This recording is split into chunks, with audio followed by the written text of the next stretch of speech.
Oke, selamat datang kembali di channel saya.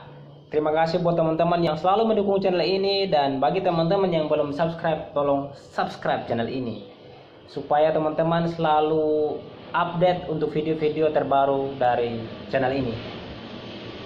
Saya hitung 1, 2, 3. Terima kasih. Oke, di video kali ini saya akan bagikan bagaimana lo kuliah sambil bekerja dan bagaimana teman-teman lamar pekerjaan sampai dapat kerja. Lalu bagaimana teman-teman bagi waktu sambil kuliah, sambil kerja tugas. Dan bagaimana teman-teman setelah dapat gaji dan membagi waktu. Itu paling penting. Nanti teman-teman nonton video saya juga yang saya sudah upload yang tentang singkatnya waktu atau pentingnya waktu. Nanti teman-teman nonton itu. Oke, yang pertama, kuliah sambil bekerja. Saya sarankan teman-teman, kuliah sambil bekerja itu tidaklah mudah, sangat sulit. Itu butuh pengorbanan, butuh jiwa yang semangat, butuh tekad yang kuat. Itu kuliah sambil bekerja, bukanlah hal mudah. Kenapa? Karena kita harus menanggung semua, berpikir semua, memikirkan biaya hidup, memikirkan uang kuliah, memikirkan untuk uang kos, semuanya kita pikirkan. Jadi harus butuh mental yang kuat untuk bisa kuliah sambil bekerja. Misalnya nanti teman-teman sudah terdaftar di kampus dan belum dapat kerja, lalu bingung bagaimana bisa dapat kerja. Sebelum teman-teman mencari kerja, yang paling pertama adalah hilangkan gengsi dulu. Itu yang paling pertama. Jangan malu-malu. Ingat itu. Hilangkan gengsi, rendahkan hati supaya lu bisa kerja apa aja. Yang penting tidak mencuri. Seperti itu.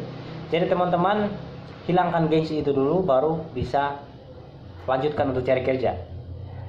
Nah, untuk bisa dapat kerja, teman-teman nanti setelah lamar pekerjaan, di kota itu kan banyak lowongan, apa aja banyak pekerjaan. Bisa teman-teman jadi, setelah teman-teman hilangkan gengsi, silakan cari kerja.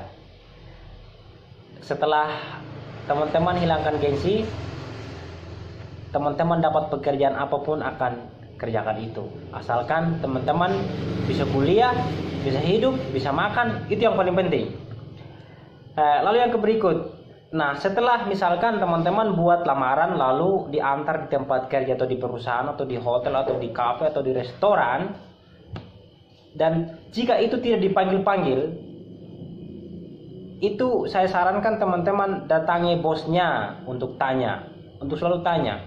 Atau saya sarankan lagi, mending teman-teman lamar kerja, jangan nunggu lamaran atau jangan tunggu dipanggil.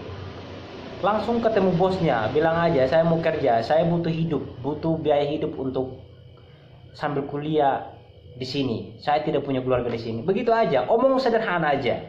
Seperti itu. Nah, kalau sudah dapat kerja, misalnya teman-teman sudah dapat kerja nih.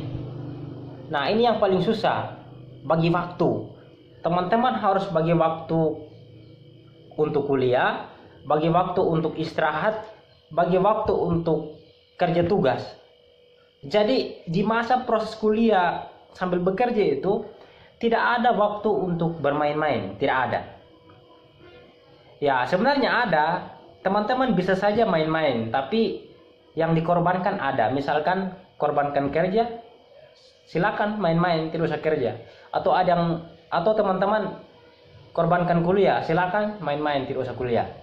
Resikonya seperti itu. Jadi kalau mau sukses kuliah, mau berhasil, mau jadi sarjana, itu harus konsisten. Coba keinginan untuk main ditahan dulu. Nanti setelah tamat jadi sarjana, silakan main kemana aja, seperti saya ya.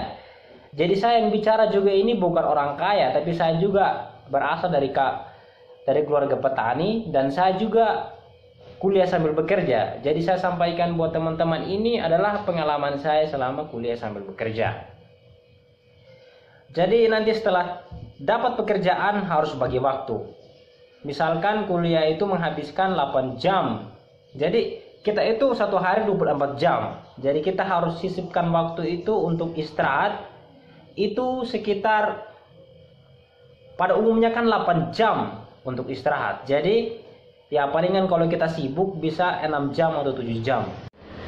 Oke, setelah teman-teman sudah proses kuliah, sudah proses kerja, dan sudah bisa bagi waktu, ini yang paling penting, cara memanage uang. Kenapa? Karena kita tidak punya biaya dari orang tua. Namanya juga kuliah sambil bekerja, jadi semua yang pikirkan itu kita misalnya, atau teman-teman misalnya. Misalkan gaji teman-teman 1,5 ya, kalau di Jogja itu segitulah UMR-nya 1,5 misalnya. Yang 1,5 itu per bulan, teman-teman harus benar-benar menatanya dengan baik. Jangan hidup foya-foya dulu dalam keadaan sulit.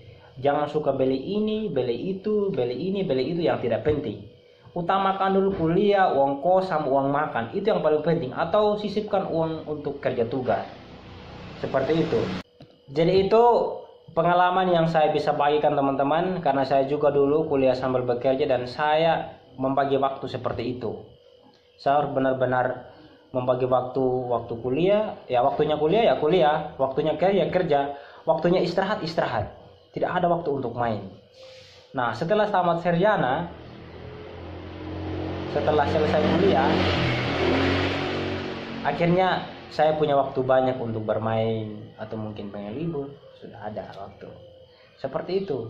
Kalau mau pengen berhasil jadi sarjana, ya harus berkorban. Tidak boleh main-main.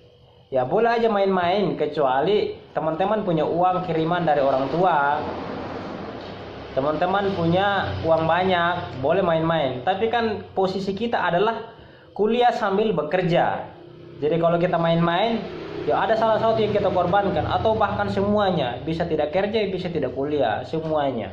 Akhirnya teman-teman bingung dan stres. Jadi itu dari saya. Semoga video ini bisa bermanfaat untuk teman-teman, dan silakan bagikan ke teman-teman kalian. Barangkali ada saudara kalian atau ada sahabat kalian yang pengen kuliah sambil bekerja, itu bisa. Asalkan mau aja, mau. Jadi entah teman-teman kuliah di Jogja, entah teman-teman kuliah di Bali, entah teman-teman kuliah di Surabaya atau di luar negeri bahkan, bisa. Yang penting tekad aja, mau belajar apapun itu. Jangan ketidakmampuan keluarga jangan jadikan patokan untuk tidak mau berjuang. Jadi itu saran dari saya. Sampai jumpa lagi di video-video berikutnya, dan